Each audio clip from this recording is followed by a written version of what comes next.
Rupture amoureuse, comment la comprendre et surtout comment la surmonter?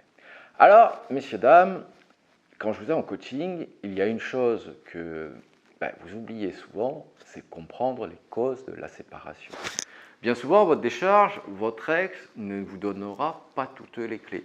Votre ex ne vous dira pas toute la vérité sur toutes les causes de la séparation. Bien souvent, pour ne pas se justifier, par lâcheté, également pour ne pas forcément vous blesser.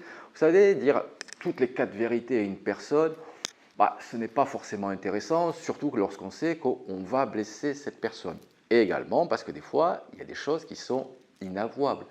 Imaginez que votre ex vous ait quitté parce qu'il y a eu la rencontre d'une tierce personne.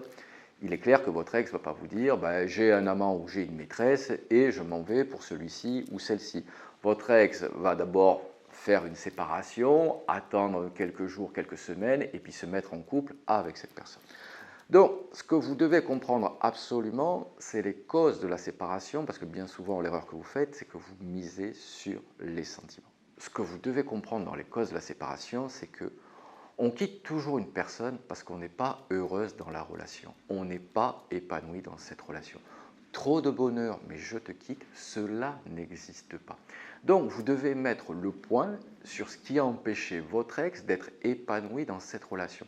Ce que vous devez regarder bien souvent, c'est ce qu'il y a en plus ou en moins par rapport au début de la relation.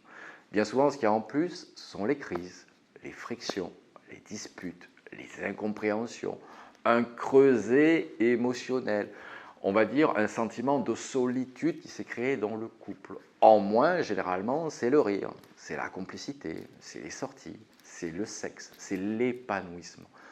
Regardez toutes les frictions ou les incompréhensions que vous avez eues dans le couple et bien souvent, vous allez trouver les raisons justement de cette séparation. Parce que bien souvent, il y a eu des avertisseurs, alors que vous n'avez pas vu ou pas voulu voir, peu importe, mais il y a eu des avertisseurs.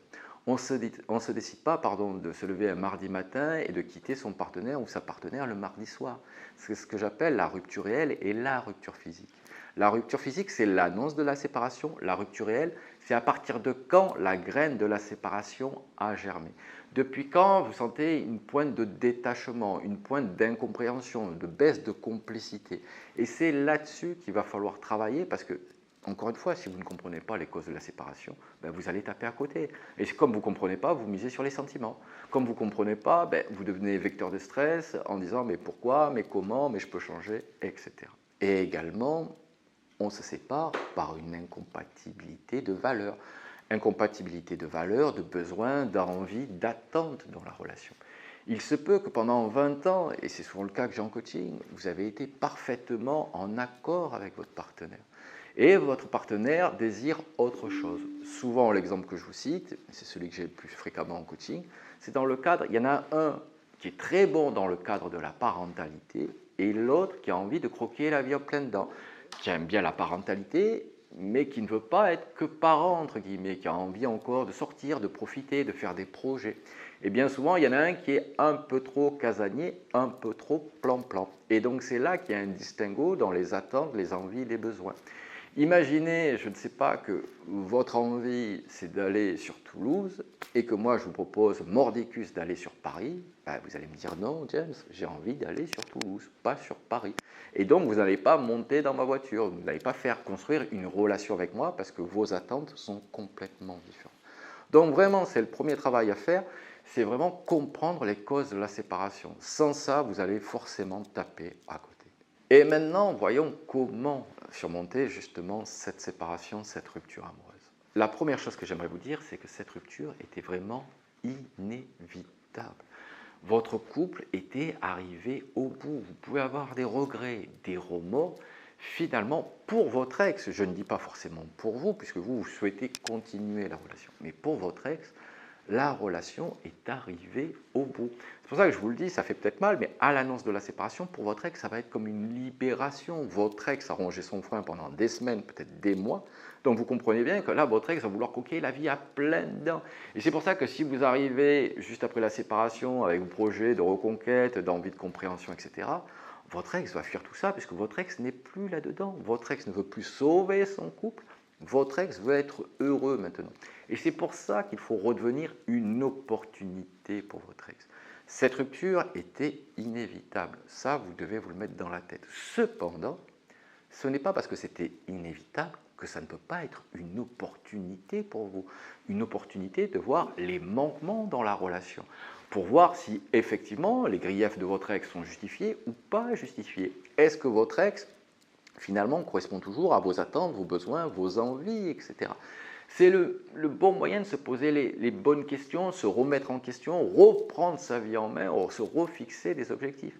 J'ai envie de vous dire, quand tout va bien, on ne se remet jamais en question, on est en pilotage automatique et c'est tout à fait normal. C'est dans les crises, c'est dans les bas, dans les coups durs que l'on se remet en question en se disant mais qu'est-ce qui s'est passé? Qu'est-ce que je dois faire pour ne plus que ça se reproduise? Qu'est-ce que je dois faire pour, entre guillemets, rattraper mes bêtises du passé? Et donc vous comprenez bien, c'est face à un mur qu'on se pose les bonnes questions. C'est pour ça que si vous vous servez de cette rupture amoureuse comme d'une opportunité pour reprendre votre vie en main, pour amorcer de la nouveauté, du changement, finalement, pour retrouver votre bonheur intérieur, j'ai envie de vous dire. Bien souvent, je vous le dis, si votre jeu JE n'est pas heureux, ben le nous ne sera pas viable. Pour avoir un nous viable, le nous c'est le couple, il faut avoir deux jeux JE qui soient heureux et qui aient envie d'être ensemble. Et non pas qui crient leur incomplétude, non pas qui transpirent le manque ou la demande. Également, j'aimerais vous dire, les remords et le regret c'est bien, mais ne pas se focus là-dessus.